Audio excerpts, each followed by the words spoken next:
Hi, this is U.S. Senator Marco Rubio, and this is this week's edition of Constituent Mailbox. This week is a special edition of Constituent Mailbox because very rarely do we touch almost exclusively on an item of foreign policy. But being from Florida, a state with such a strong link to the state of Israel, I felt compelled to come to you today to discuss this matter further. Of course, just in the last hours as I record this Constituent Mailbox, the word has gotten to us that Israel's begun ground operations in Gaza. And I want to talk a little bit about the background that led to this, and we've been getting a lot of emails and letters about it. I have one from Aaron in Aventura who writes, Israel, the only democracy in the Middle East, and our greatest ally is under attack. Their entire population is unsafe. Thousands of Americans are there as well. Hundreds of rockets are hitting civilian population areas, including Jerusalem and Tel Aviv. Our country must act with support to the Israeli military and militarily and ideologically. Charla in Orlando writes, I feel that the United States needs to be more supportive of our ally and their right to defend themselves. And David in St. Petersburg writes, it's time for members of Congress to grow a spine and demand an immediate cessation to the bombing of Gaza.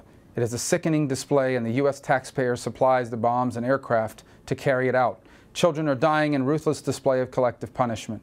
Oh yes, the rocket bombardment of Israel should stop too, but ask yourself why we see no photos of damage in Israel. It is because there isn't any damage. I'm ashamed of this country, the indifferent media, and the gutless Congress. Please prove me wrong. Well, David, let me address your email first. First of all, I don't think any nation or people on earth want peace more than Israel does. And you're right that there have been attacks and people have lost their lives, both in Gaza and partially as well in Samaria and Judea.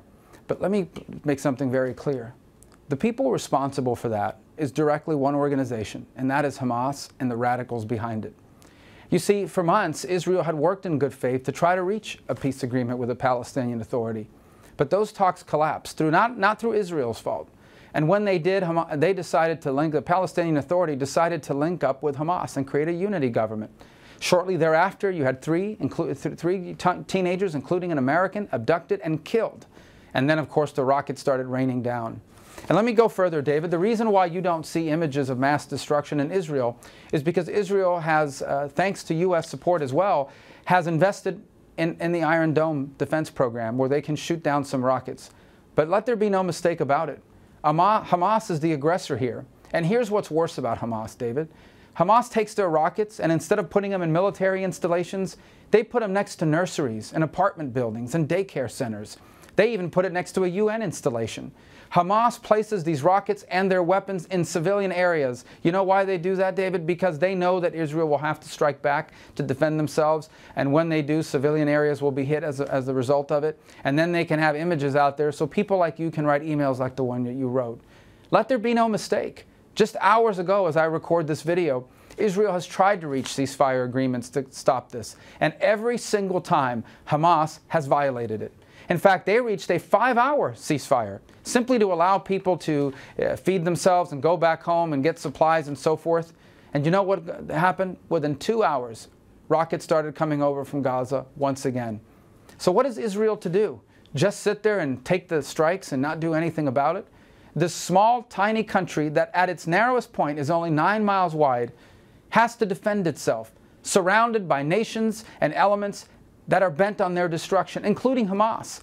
And by the way, ask yourself this, how do you negotiate a peace agreement with an organization that openly does not even want you to exist and has talked about destroying you? This is the reality.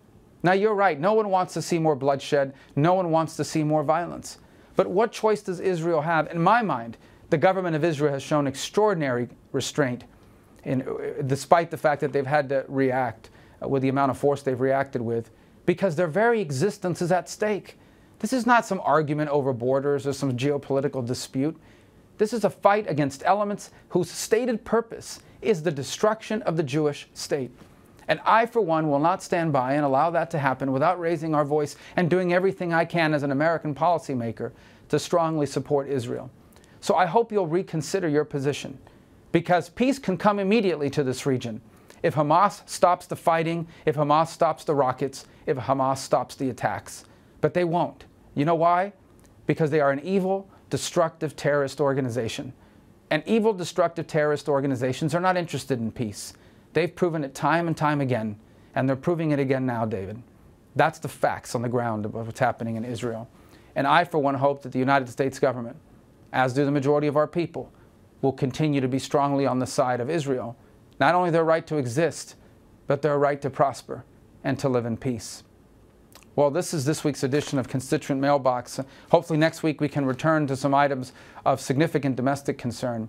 But I want to thank all of you that are writing us and emailing us and calling us. And I want to especially thank all of you who have contacted us to express your concern for the state of Israel.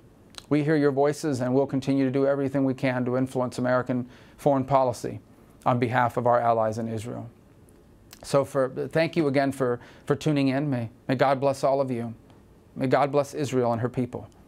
And may God always bless our country, the United States of America.